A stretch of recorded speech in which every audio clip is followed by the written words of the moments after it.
All right, Coach, you can hear me? Yeah, I got you. All right, we'll start with James Ham. Hey, Luke. I'll just start where we normally start with injury stuff. Is there any update on Hassan, and what is Tyrese's sort of minute restriction look like now? And is that going to be released quickly, or are you going to be on that for a while? Injuries are the same.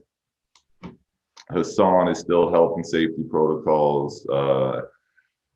Tyrese is still on minutes restriction and will be for the next few games as we continue to monitor him. And everyone else is getting better with the data. Each data goes by. Okay, Did you have the second part on that or no? I forgot. Oh, it was. Now we're good. Sean Cunningham. Hey, Luke. Some of the guys were talking about last night, or after the previous game, about just looking at this road trip and just kind of how crucial it is to kind of get started the right way in this lump of games. I mean, I was just kind of wondering if you kind of felt the same way, or I know it's a one game at a time mentality, but knowing that it is a season-long stretch in the second half, just how you kind of view it ahead for you. Yeah, I mean, we know it's an important trip, but you cliche as it is, it's one game. Win or lose tonight, then we have another big game coming up in Charlotte. So, you don't ever put too much on one for a reason, because it is just one game, and we know that where we're at in the season, we got to take it. We got to look to to play really, really good basketball, and that's what we're hoping to do as we slowly get our bodies back and our guys back. But tonight's all about Atlanta. When tonight's over, we move on to prepping for Charlotte. Crystal Saltis. Hello, Coach. Hope you are doing well. What difference did you notice on Hawks game with Nate McMillan as a head coach, and how important for you is to control the rebounds against players like Clint Capella and John Collins? Yeah, I didn't see a lot of Atlanta before. I do think that Lloyd is a very good coach. The team is playing well right now, and rebounding is one of our keys that we talked a lot about in our walkthrough today. And they Capella and the rest of them, I think that they're averaging about 15 second chance points a game. It's one of the things that they do really well. So we gotta, with that size, it's got to be a 5-man job. It has to be guards coming back in. It's got to be 2 people hitting their bigs when shots go up. So it's a big emphasis in going into the game tonight. Jason Jones. Hey, Luke. Jason. Hey, just in terms of preparation, how much better or more comfortable are you and the guys with the way the season is, without the shoot-arounds and without the lack of practice time? Are you seeing progression in just the way, in guys having to use more of the mental aspect of the game to get ready? Yeah, there's definitely been, with the time, it's gotten a lot more normal. There's still its own challenges. For example, last night, by the time we got in and got to the hotel, and you're trying to get to sleep, it's close to 2-3 in the morning, and then you got to wake up and do a 9 a.m.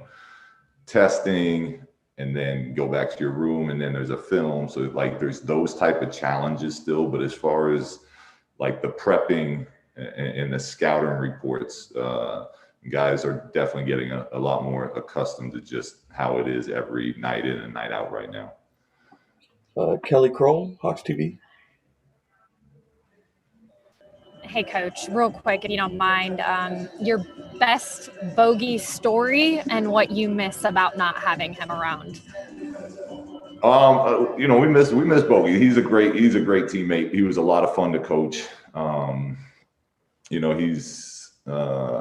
He's one of those guys that on the floor and in the locker room just brings a lot to a team. So it's going to be fun to get out there and compete against him tonight, and happy that that he's in a good situation. Sean Cunningham. Yeah, Luke, kind of following up on that.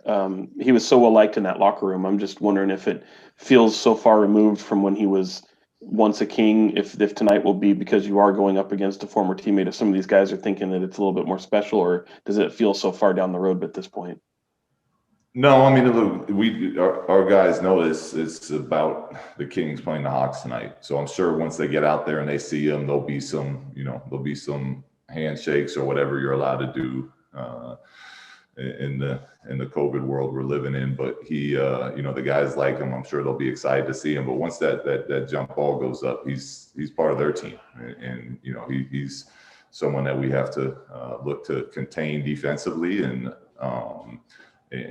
try to do what we can to beat him and his team tonight. Jason Anderson. Hey, Luke, how are you today, sir? Good, Jason. Good. With Trey and De'Aaron tonight, two dynamic young point guards, just as a basketball guy, how much fun is it to watch two young guys like that who have such bright futures? Yeah, it's exciting. I think they're two of the guards that as they continue to get older and get better are gonna be two major players in this league. So watching them battle is coaching against it, coaching with it is always going to be fun when you got that type of talent going against each other. Back to Jason Jones. Yeah, just look with the minutes restrictions for Tyrese. I know that's strictly a training staff thing, but when you have a situation like you did a while back with Marvin, where you're saying, okay, can we push him beyond that? Is that a discussion you have going into the game, and then check back with them and Marvin and say, okay, we know we can go beyond it based on how he's feeling? Yeah, there's different types of minutes restricted. There's recommended ones, and then there's ones that are more for the safety of the player as far as where a group feels comfortable at. And with Tyrese, there's a pretty strong feeling at keeping him no higher than his minutes restriction. So, but yeah, we definitely have those conversations. Okay, go back to Jason Anderson. Luke, I don't want to press you on that if you don't want to specify what the minutes are, but did you keep him under that in the last game, just given the score and the situation? And also, I've heard multiple guys mention this calf soreness and then say, near my Achilles or something like that. Is there a heightened concern about some of these calf injuries this season and how they might relate to Achilles issues? He didn't play his max last game. I was saving minutes for down the stretch. So with the lead that we had, we put him back in there, but I didn't put him in as early as I would have in a closer game. But we did want to get him close to those minutes. And with the calf thing is you always got to be extra careful, because one, a calf injury will keep an athlete out a long time if you really get it good. And I think to the other part of your question, Jason, I think earlier in the season that would have been more of a concern, like those type of load injuries coming out of the fact that the season just kind of started. But as the season goes and you ramp up and you build up that load again, that's not one of the things that we're concerned about with this injury.